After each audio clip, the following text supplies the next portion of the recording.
The X Zone Radio Show with Rob McConnell is largely an opinion talk show. All opinions, comments, or statements of fact expressed by Rob McConnell's guests are strictly their own and are not to be construed as those of the X Zone Radio Show or endorsed in any manner by Rob McConnell, Relmar McConnell Media Company, the X Zone Broadcast Network, its affiliated networks, stations, employees, or advertisers.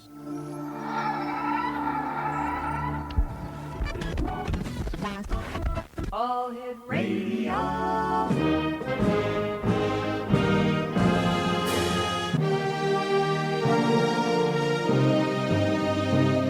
Welcome to the X Zone, a place where fact is fiction and fiction is reality. Now, here's your host, Rob McConnell.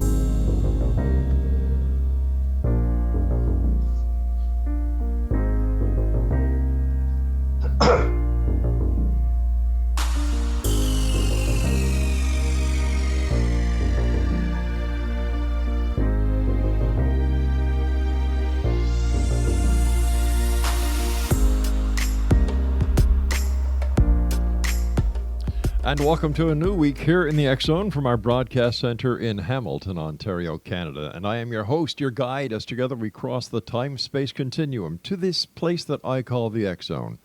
It's a place where people dare to believe and dare to be heard. It's a place where fact is fiction and fiction is reality. And the X Zone comes to you Monday through Friday from 10 p.m. Eastern until 2 a.m. Eastern, right here on the X Zone Broadcast Network and on Simul TV, Channel 21. If you would like to send me an email, xzone at xzoneradiotv.com, on all social media sites, Xzone Radio TV. And if you'd like to find out about the programming we have available for you on the X Zone Broadcast Network, visit www.xzbn.net. And for the X Zone TV channel on Simul TV, www.simultv.com, Channel 21. Our guest this hour, X Zone Nation, is BRYAN SENTES, and he is a scholar and a poet based in Montreal, Quebec. With Susan Palmer, he published a well-received, widely published, and widely taught study of flying saucer religions, the most recent version of which is included in the Cambrian Companion to New Religious Movements. And joining me now from the most beautiful city in the world, Montreal, Quebec, is BRYAN SENTES. And BRYAN, welcome to the X Zone. Hello. Good to be here. Nice having you with us. What got you involved into the UFO phenomenon? Yeah, that's a good question. I think maybe it's like a lot of people, as a boy, of course, I read a lot of the UFO books. I remember actually as a school, we were taken to see Close Encounters of the Third Kind. Oh, yeah. And I remember being glad about how they actually had J. Allen Hynek in the climactic scene at the end. I recognized him. And it was nice to sort of see how the aliens were based on the real reports. That was just before high school. And in high school, things sort of faded for a while. But back in the early 90s, when alien abductions were sort of making the news, at the time when the Human Genome Project, human cloning, in vitro fertilization were making the news, it kind of struck me that the women who were giving the stories of alien abduction under hypnosis usually, were actually giving more of a dream narrative that expressed the sort of anxieties and aspirations around this new technology. And from there, it just occurred to me that, the stories about UFOs and ETs is kind of a collective dream, if you will, of the anxieties and aspirations of our technological society. So it struck me, like Saul on the road to Damascus in a flash in the early 90s. And I've been sort of, I dived back into it then, delivered that paper that you mentioned at the beginning, back in 2000. And I've been working in the field ever since. Now, I'm sure a lot of people, when we talk about UFO religions, there's Heaven's Gate. And of course, here in Canada, there's also the International Alien Movement. Why do you think these two UFO-based religions, took off so much? And why do, the aliens, they still have a worldwide following? Why are they still able to attract followers? Well, that's the argument of the paper we delivered. And as weird and far out and marginal as the alien belief system is, At the end of the day, it's perfectly in harmony with the values and the worldview at the very center of our civilization. Because what they do is they value science above all. They see technology as ultimately solving all of the problems that technology leads to. And their worldview is one which is purely immanent. There's no more supernatural realm. There's no more transcendent realm. Everything happens within nature, which is true in its own weird way in the New Age, where there's different sort of levels of vibratory energy. I think there's 14 of them. So that would be the main reason. As well, they're a fun-loving bunch. I don't know how much you know about the Raelians, but they place a great value on sexual freedom. Yeah, they certainly do. I don't doubt that's a selling point. How many different UFO-based religions are there? Oh, that's a good question. There are, there's the Raelians, there's Unarius, there's Aetherius, there's the I Am. These are the ones I know, of course, Heaven's Gate, as you mentioned. Yeah. There's the Ashtar Command, so there's sort of channeling groups. And there are many others that are very, very small. And then with the advent of the internet, a lot of them have been had more of a digital profile than a physical profile. So in terms of strictly flying saucer religions, that's a good question. There's at least a dozen, probably more.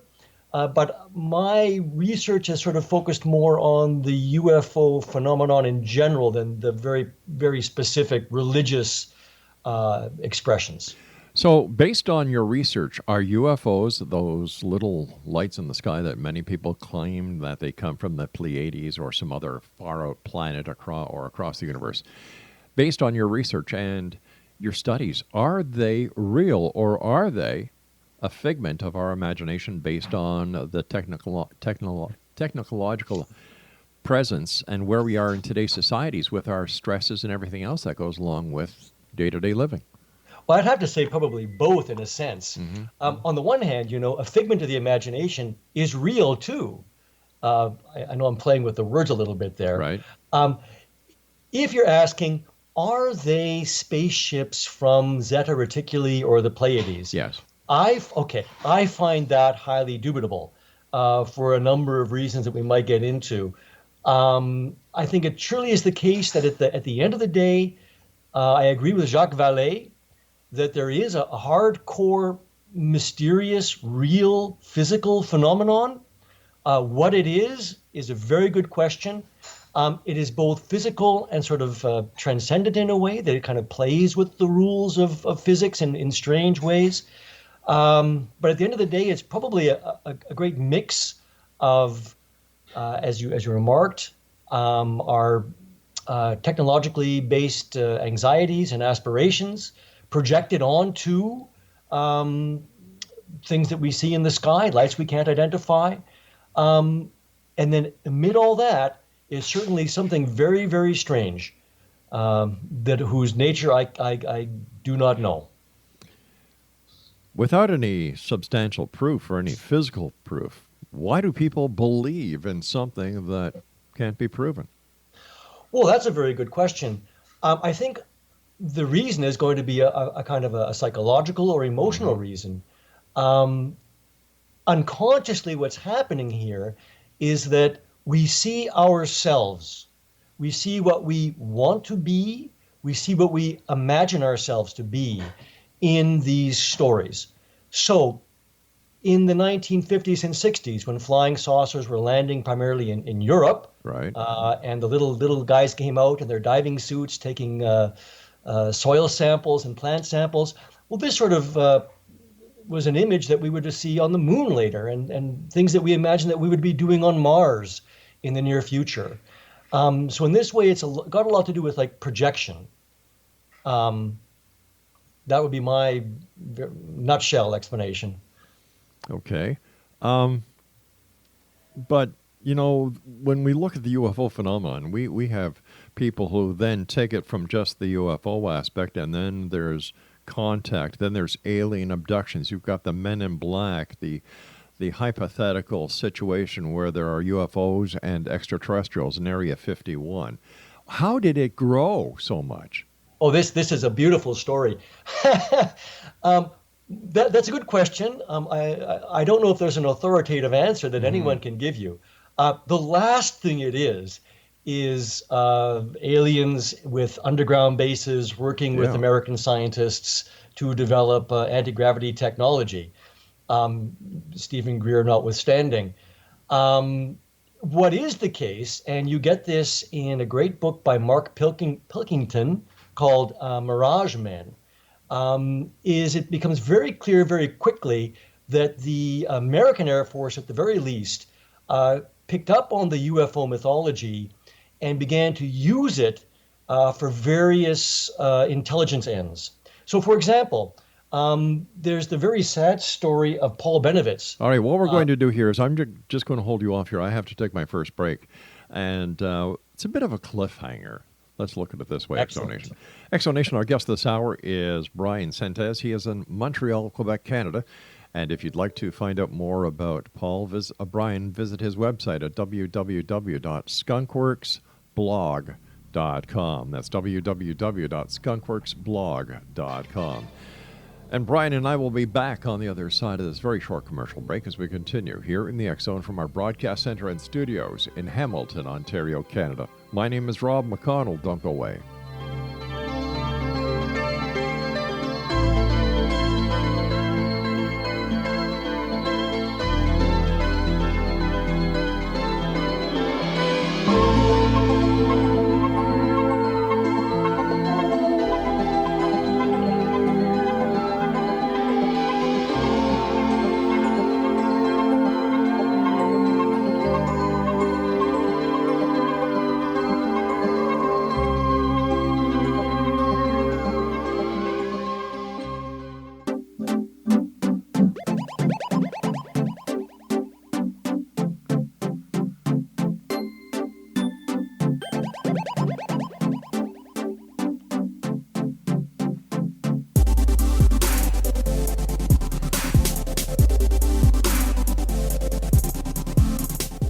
Exonation, BRYAN Sentes is our special guest this hour, www.skunkworksblog.com. BRYAN, before we went to the break, you just started to tell us a very interesting story, and if you would please continue that story. Yeah, it's a very well-known story. Paul Benevitz was a contractor with the American Air Force. He lived near an American Air Force base in Dulce, New Mexico. He began to pick up strange radio signals on his equipment and to see strange lights in the mountains near the Air Force base. He contacted the Air Force base to let them know about this, and they told him that it was actually aliens. It turned out that, in fact, they were testing very highly top secret communications technology. Yeah.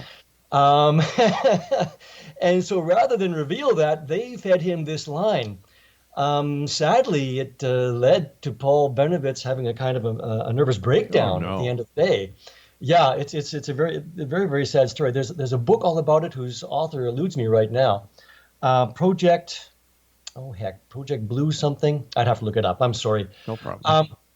At any rate, so I think that the stories about crashed UFOs, retrieved UFOs, alien abductions, and so on, this is a mythology that really only occurs in the 1980s and then with a fury in the 1990s. And it had a lot to do with apparently a kind of either a misinformation or disinformation campaign or a ploy by some members of the UFO community to make a buck. Yeah. I've heard both stories. And it's good. It's a good story. It makes it into the films now. It sure does. Yeah. So I think that's where that comes from. That's where these stories come from. And I know that some people would disagree with me, but it seems the more rational explanation to me. It does. But you see, rationality and ufology doesn't go together. Well, ufology, like a lot of disciplines, if we can call it a discipline, includes a lot of kinds of people. Yep. Yep. On the one hand, like I say, you've got real hardcore researchers like Peter Sturrock, who was a physicist, Jacques Vallée, whom I tend to respect a great deal, J. Allen Hynek himself, again, an academic, and then other people. I won't name many names, but they're given to sort of more extreme views and more fictitious views, to my mind. It's as a group of people, it itself is a very interesting topic for a sociological study. There's a scholar in England who just published a book, and he hung out with Whitley Strieber and company, and a couple other UFO and New Age groups. David Icke, for example, is kind of an ethnological study. And that's very, very interesting. And sort of see what people believed, why they believed it. He was actually able to hand out surveys to sort of find out some information. So it's irrational, but human beings are irrational, right? By their very nature. You know, one thing that caught the American government by surprise when the Soviet Union collapsed was the fact that they believed, because so many of them were born again Christians, that the Russians were the Gog and Magog of the Book of Revelations, and they were going to lead to World War III and the return of Christ. So it's not just ufology that's got people with less than rational beliefs in it. Well, you see, religion's been around a lot longer than ufology has been, and I've got my own little idea of the UFO conspiracy. You see, I don't think it's the government that is perpetrating or maintaining a conspiracy, or the church, the Vatican, or any other organization except the UFO community.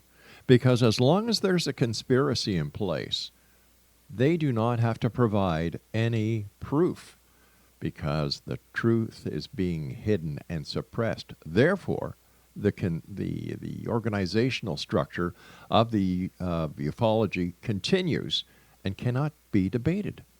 Well, the beautiful irony of your theory there is that if you go, say, to the Disclosure website that's run by Stephen Greer and company, they have hundreds and hundreds of so-called whistleblowers. The great irony is that, first of all, look, this idea of a cover-up and eventual disclosure goes back to the earliest days of the modern era. Donald Kehoe's very first book, The Flying Saucers Are Real, points this out, and he wrote a book called The Flying Saucer Conspiracy. And so what's strange is there's always been this idea that the government knows what's going on, the Air Force knows what's going on. They're not telling us, but they're going to slowly reveal it to us, while at the same time you have this story, right, of the cover-up being told to Donald Kehoe by insiders. You have these files being leaked, being discovered, being released under the Freedom of Information Act. You have these whistleblowers. This is one of the worst kept secrets in the history of the modern world. All right, but let's be honest. In today's society, if, let's say, a country unfriendly to the United States wanted to have such an effect on the political arena and cause total distrust within the United States, all they would have to do is hack into the U.S. computers, find unequivocal proof that UFOs are real, and release it. But that hasn't happened, and I don't give Stephen Greer very much credit. I really don't. I really don't. And all his little whistleblowers and all the little people who say that the government is out to get them, I think that these people need psychological help, not by the woo-woos on the internet. I mean hardcore mental practitioners, because I think they have screw looses. Yeah. Listen, I agree. Yeah. I don't think the whistleblowers are really revealing anything. Yeah. And if they are, they're either well, again, it's hard to say. Yeah, it is. Either they're lying, they're fabulating, they've been lied to, right? But keep in mind, there was a very famous case of a British hacker a few years ago were claimed to have broken into, I think, NASA and downloaded precisely the kind of information you're talking about. But of course, that's the kind of honeypot that if you were an IT specialist, you'd want to have in place precisely for the people who go looking for it. But we also know for a fact that China and Russia have hacked into the U.S. government computers. Yes. And they have released very damaging information. So, and I'm sure the U.S. is no better when it comes to hacking other countries' computers. That, if they found the information that, let's say, Russia or China was suppressing the truth about UFOs, that there would be hackers who would release it. It just doesn't make sense. Yeah. On the one hand, the people who believe in the conspiracy, they've always got an answer to that. Oh, sure they do. And one answer is that the Russians and the Chinese and the Americans are all in cahoots with the aliens. On the other hand, the Russians and Chinese or any other unfriendly foreign power doesn't need to turn the people against the American government. One of the really unnerving aspects of this whole story is the way that the UFO conspiracy community dovetailed in with the sort of militia movement, right, in the 90s. The people involved with Waco and the Timothy McVeigh. Yeah. Timothy McVeigh, in the days leading up to his execution, watched the film Contact 6 times. And of course, the locus classicus, as we learned people would say, is, of course, Bill Cooper's Behold a Pale Horse, Behold a Pale Rider, right?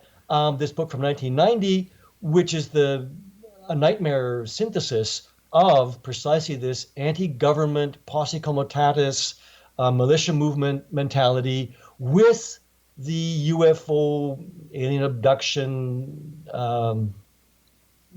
conspiracy theory. And that's still with us. But let's face it, Brian. Today, that sells. Follow the money. There is money being made by the people who write the books about government conspiracies and cover-ups. There is money that is being made at these exhibitions and these symposiums and these lectures around the United States and everywhere else. David Icke has just released his film, for goodness sake, that's coming up. There's big money in ufology. There's big money in the para-tourism industry these days. I think there's more snake oil being sold today within the UFO community than there is any credibility. Well, this is very interesting. I think on the one hand, someone like David Icke is a very special case. He's a wingnut. I'm sorry. Oh, yes. I just mean in terms of his commercial success. Yeah. That's all I mean. Well, Stanton Friedman. Stanton makes a killing. Did he make a killing? Oh, he's retired now. Oh, he's making a killing every time he's flown places. He's put up in hotels. He's his accommodations and his meals are paid for, and he gets a speaker's fee. Well, you see, granted that there are people like that. I also, as you know, am a poet. I know the Canadian literary world, and for every Michael Ondaatje, there are thousands of people struggling and working other jobs to pursue their art. And I think it's very much the same in ufology for those who make some money out of it. What's more interesting is it as a kind of social movement. What is interesting, I'm reading Kripal's Kripal, I don't know how to pronounce his name, Kripal's and Stryber's Supernatural. All right, we've got to take that break again, so please stand by. Exo Nation, BRYAN SENTES is our special guest this hour. If you'd like to find out more about BRYAN, visit his website at www.skunkworksblog.com. Don't forget, the X-Chronicles newspaper is available for one and all online with our compliments at www.xchroniclesnewspaper.com. To find out all about the X-Zone Broadcast Network and our 24/7, 365 broadcast schedule, go to www.xzbn.net. And around the world on the X-Zone TV channel, on Simul TV Channel 21. I'm Rob McConnell. We'll be back on the other side of this break. Don't go away.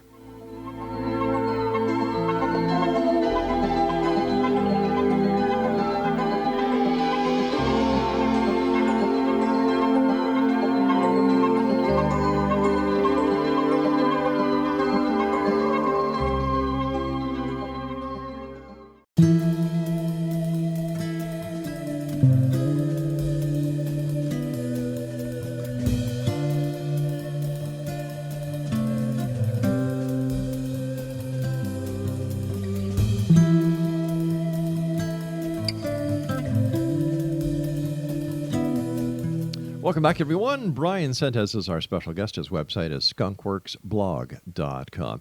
Speaking about David Icke, and not only does he have his movie coming out, I believe the trailer is available, and he is going to be hitting the theaters in the very near future.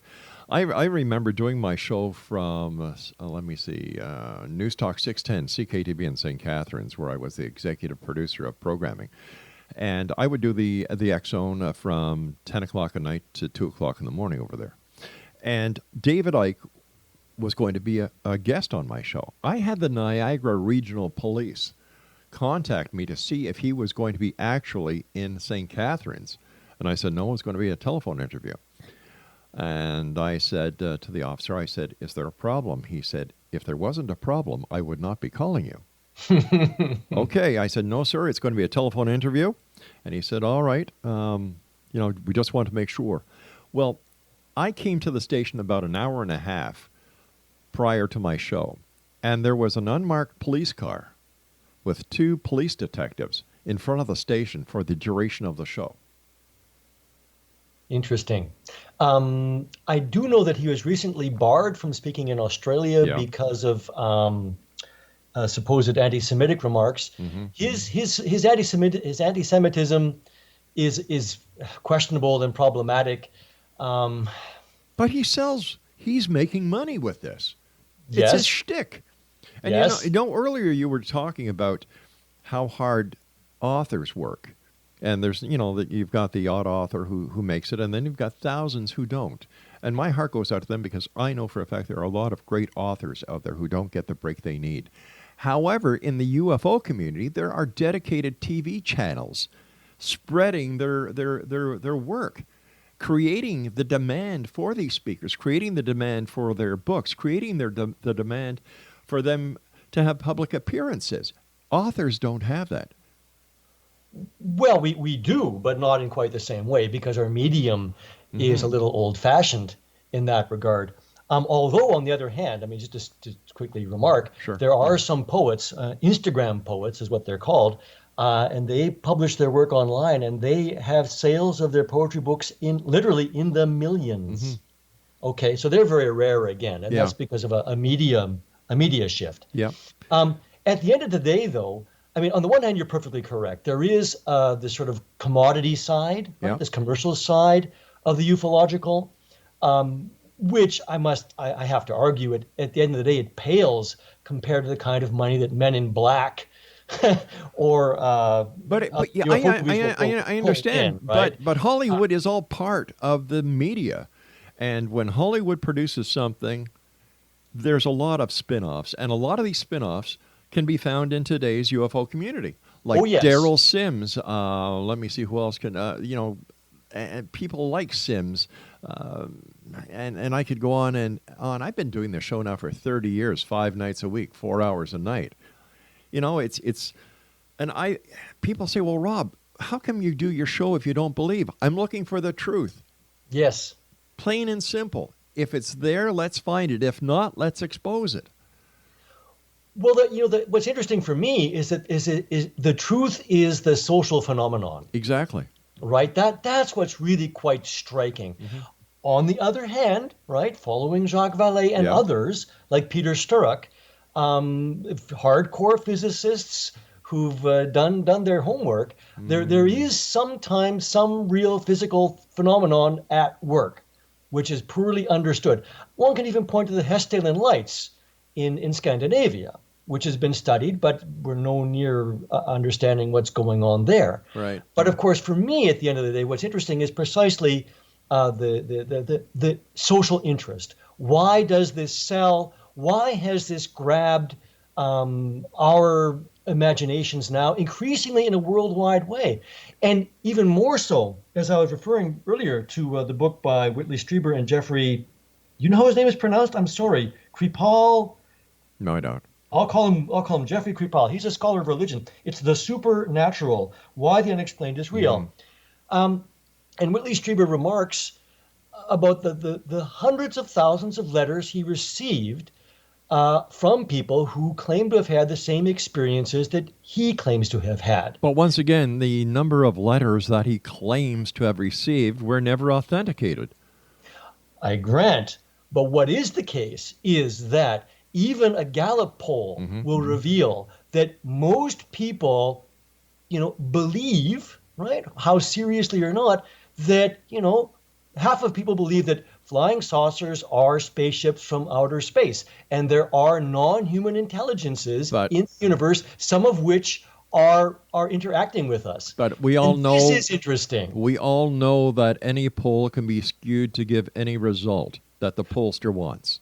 Okay, now, on the one hand, you're perfectly correct. I mean, if you look at the questions that are asked and the assumptions that are behind the questions, there's a lot of head scratching and brow furrowing that we can do. Sure. On the other hand, I think it is the case that this kind of response has been fairly consistent since the earliest days of the phenomenon, especially in the United States. Europe is a little different, but not that different. And if it weren't the case that these stories were so compelling in their own way, then the ET wouldn't be as ubiquitous as it is. But we can say the same thing about Santa Claus at Christmas time, the Easter Bunny at Easter, the leprechauns on St. Patrick's Day. You know, Well, the list goes on and on and on. Once Yeah, but again, that- it's a sociological event that is based on no proof. Oh, well, why does it have to be based on proof? Well, because how do you know if it's real? There's more proof for UFOs than there is for Santa Claus. Where's the proof? I'm sorry for your Where's the proof? Where's the proof? Yeah. All the stories that have come out over the past decades. That's not the proof. The photographs, fake or not fake. Yeah. Good question. The will to believe is much stronger for these things. And keep in mind that the ET and the UFO is with us year round, as opposed to Santa Claus and the Easter Bunny who visit us once a year. As well, them leprechauns, they are, arguably part and parcel of the same phenomenon. Well, I don't know And about I'm not that. the first one to make that point. You see, I don't buy it. I really don't. As an ex-police detective, I want facts. I don't go on hearsay evidence because anybody can concoct these stories to give themselves a little bit of fame. Hey, Joe, you know what I saw the other night? My wife and I were driving along the shore, lake shore in Toronto. We looked up in the sky and, my God, Joe, there was a UFO. We saw it, Joe. It was round. There were little lights. There were people inside. We saw this, Joe. The story starts. But wait, on the one hand, some people will say that, will make up that story for the sake of making up that story. But do you believe that everyone who tells such a story is merely making up a story for the sake of making up a story? What I believe is that they are seeing something they cannot explain. Therefore, they create their own scenario based on what they're seeing and bring it into the life and bring it into the realm of their reality based on other information that they've heard of similar circumstances. Yes, absolutely. Right. What you're putting forward here, ufologists call the psychosocial hypothesis. And it's for this reason that in the 1890s, right, there were strange lights in the sky over California, and people thought they were quote unquote airships. Yeah. People will see a strange ball of light, and to some people it will be a UFO, other people it might be an angel, other people that might be a ghost, and so on. On the other hand, if you think back to the Fatima event of 1917, when thousands of people all saw an event, all saw something, we don't know what it was, it's unexplained, okay, and the more responsible, I guess, among us would leave it there, so, well, it's unexplained. But it bears a tremendous resemblance to what today we would call a UFO event. There was a spinning disc of many colors, there was heat effects, there was what was later called angel hair, and this was witnessed by thousands of people of all walks of life, and it was even photographed. So what's going on there? I don't know. Is it someone from the Pleiades pretending to be the Virgin Mary? I don't think so. But there's something happening there. And those are the really interesting cases. And it's at the end of the day that those of us who, look into the history of the phenomenon, we have to come to some conclusion that, there's something going on. We don't know what it is. What is interesting for me is precisely what you pointed out, is the way that we interpret it according to a certain frame of reference. And that frame of reference is what's so important to me, right? Because it's this assumption that there's such a thing as, quote unquote, intelligent life in the universe. Intelligent life necessarily develops a technology just like us. So what we have in this sort of interpretive frame is this projection of our own value system. All right, stand by. I've got to take my final break. Knowing that, yeah. We'll be back on the other side. Exonation, if you'd like to get more information about our guest this hour, visit his website, www.skunkworksblog.com. I'm Rob McConnell. This is the X Zone. And if you'd like to check out the broadcast schedule with the other great shows we have on the X Zone Broadcast Network, visit www.xzbn.com. I'm sorry, xzbn.net. And for all the programming that we have available for you on the X Zone TV channel, go to Simul TV, check out Channel 21. We'll be back as we wrap up this hour here in the X Zone with our very special guest this hour from the beautiful city of Montreal, Quebec, BRYAN SENTES. Don't go away.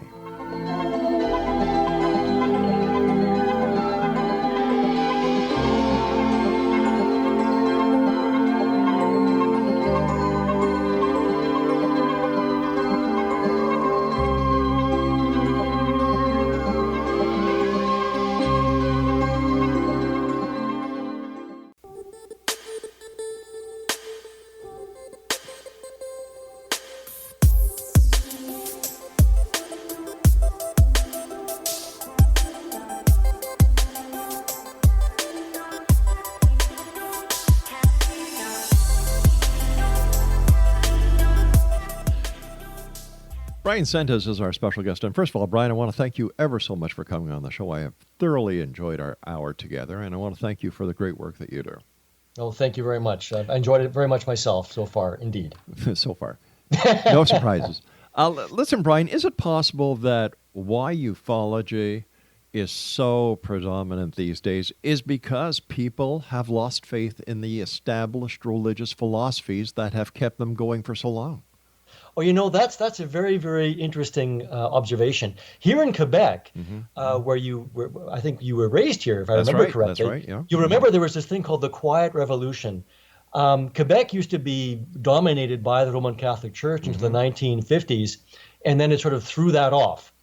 And now it's a very secular society, but it's also the province with the highest number of new religious movements.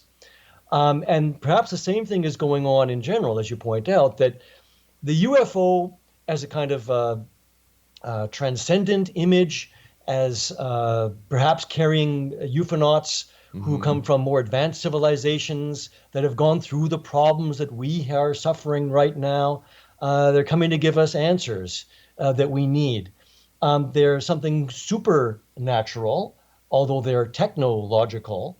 And so surely it is the case that with the sort of loss of traditional religions, although that's even debatable at a certain point, but you're right, with the kind of more secular society we have in the so-called West, UFOs certainly serve a religious function in that way, either in the kind of the New Age way that we had with George Adamski and so on in the 1950s with the Space Brothers, these tall blonde dudes coming out of the flying saucers.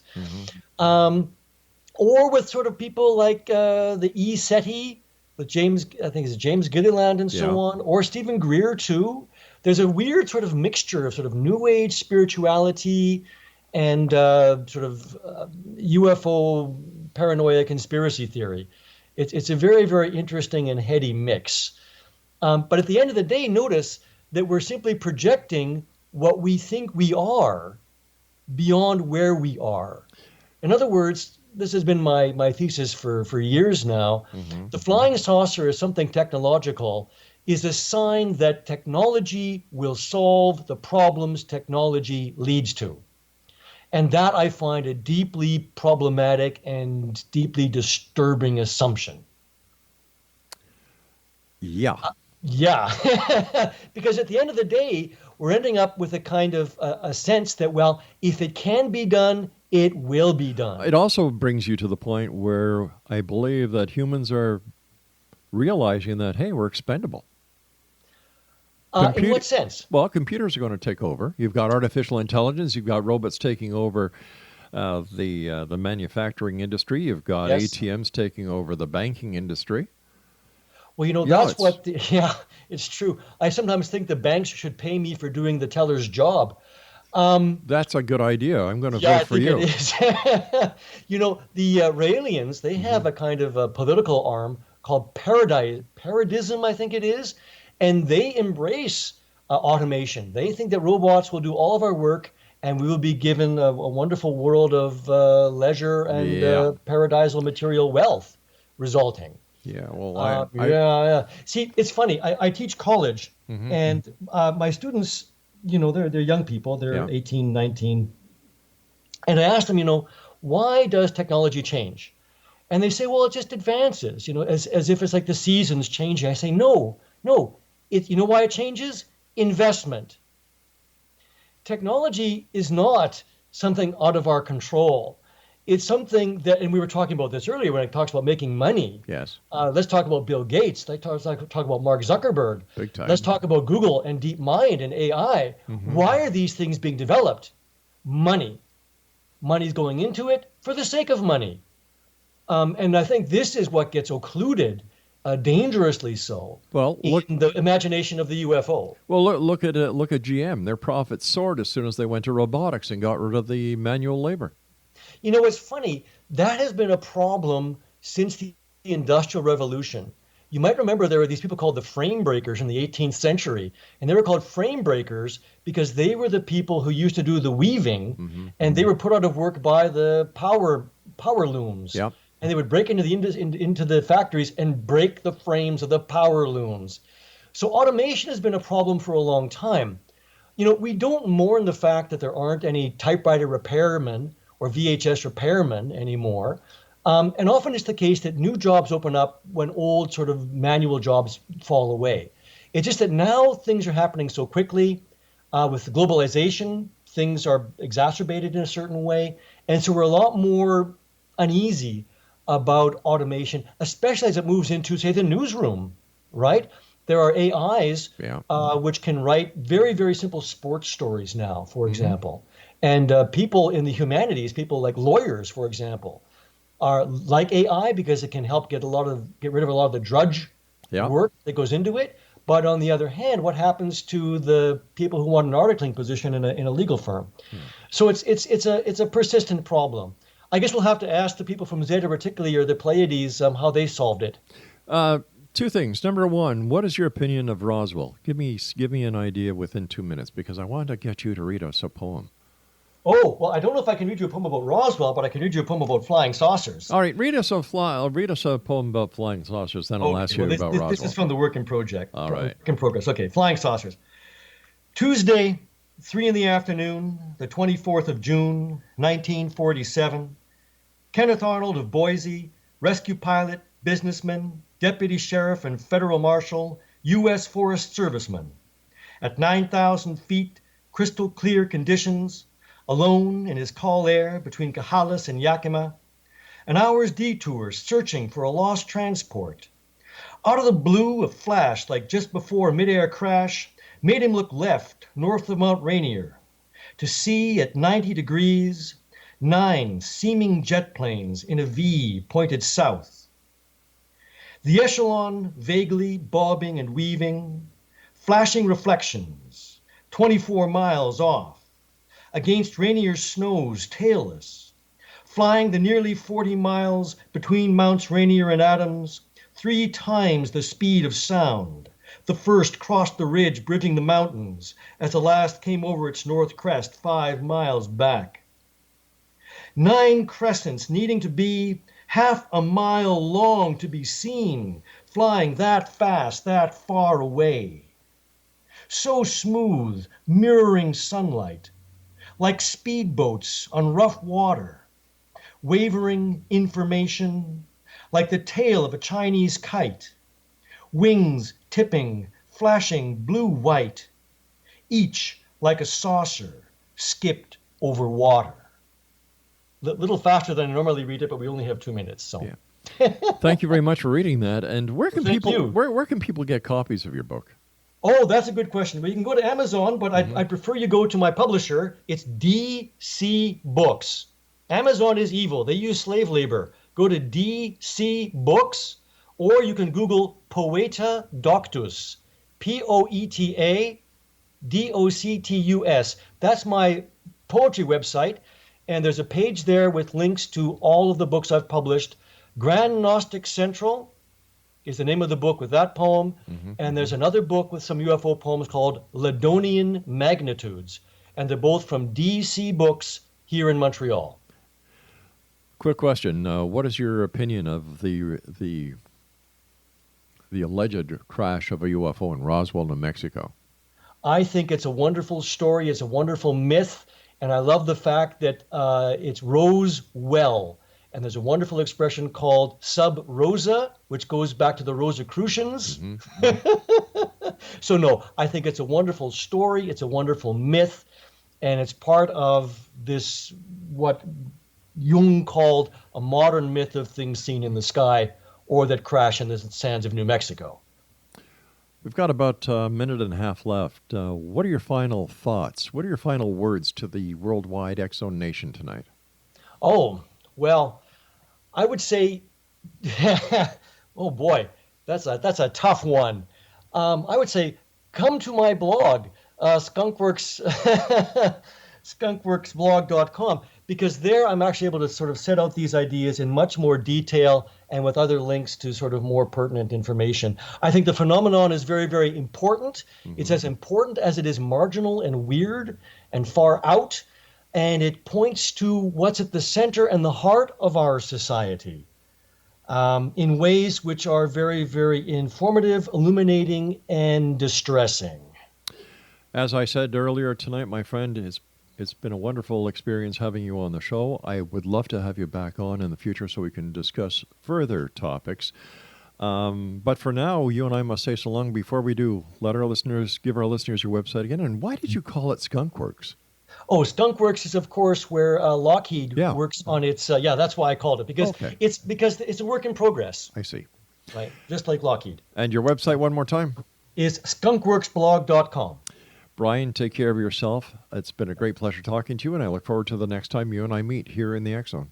Indeed. À plus tard. À plus tard. À la prochaine. C'est ça. X-Zone Nation will be back on the other side of this break as we continue here in the X-Zone from our broadcast center in Hamilton, Ontario, Canada. Once again, if you'd like to find out more about our guest this hour, BRYAN SENTES, visit his website at www.skunkworksblog.com. Are you a skeptic or are you a believer? Send me an email, xzone@xzoneradiotv.com. I'm Rob McConnell. I'll be back on the other side of this news break. Don't go away.